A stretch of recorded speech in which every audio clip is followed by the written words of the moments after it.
Ce 1er novembre 2024 marque le 64e anniversaire des Forces armées nationales.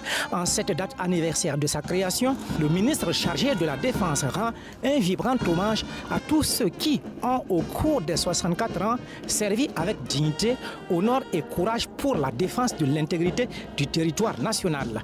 Ce jour symbolique et riche d'histoire, c'est toute la nation entière qui salue l'engagement dont les Forces armées nationales font montre pour la reconquête et la sauvegarde de l'intégrité territoriale burkinabé.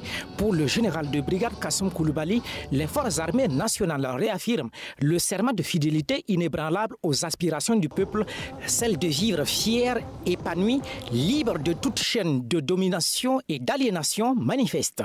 Nous revenons notre détermination, notre lien fusionnel et notre fidélité à notre chère patrie.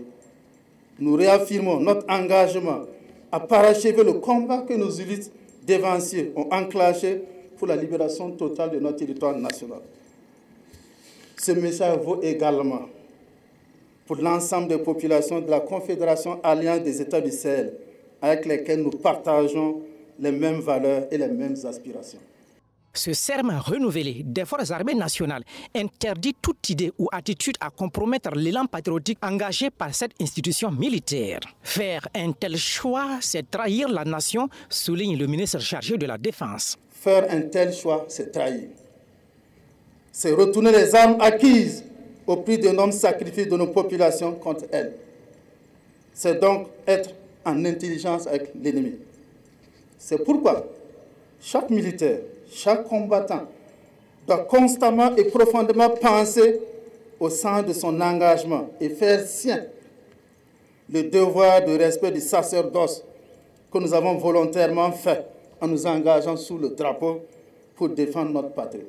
Le général de brigade Kassoum Coulibaly invite l'ensemble de la population burkinabé à raviver aux forces combattantes la flamme du guerrier intrépide en les poussant davantage à l'avant. C'est ainsi que les unités combattantes deviennent plus résilientes et que l'armée forme avec le peuple un rempart contre les forces du mal, a-t-il indiqué. Rythme de bataille parfois âpres et aigus dans lesquels on donne des coups à l'ennemi tout en recevant parfois. Célébrons toujours nos victoires et chantons les louanges de nos martyrs lorsqu'ils tombent les armes à la main. Ne laissons pas le désarroi et la lamentation servir notre mental lorsque nos combattants deviennent des martyrs, car cela n'honore pas leur sacerdoce. Sur les théâtres des opérations de la reconquête de l'intégrité de la nation burkinabé, 2025 sera décisive. Il faut réduire drastiquement les capacités de nuisance des forces du mal afin de pacifier davantage les territoires libérés, souligne le ministre chargé de la Défense. Au cours de cette cérémonie, 42 personnes ont été décorées pour service rendu à la nation. Les récipiendaires ont été élevés au rang de la médaille d'honneur militaire, la médaille militaire pour certains et de la croix du combattant et celle commémorative pour d'autres. Parmi eux, un jeune de 13 ans a reçu la médaille d'honneur des sapeurs-pompiers avec étoile d'or à titre exceptionnel. Une reconnaissance de l'armée à Tasséré Ouedraogo pour avoir soutenu la BNSP à sauver la vie d'une fillette de 6 ans tombée dans un puits.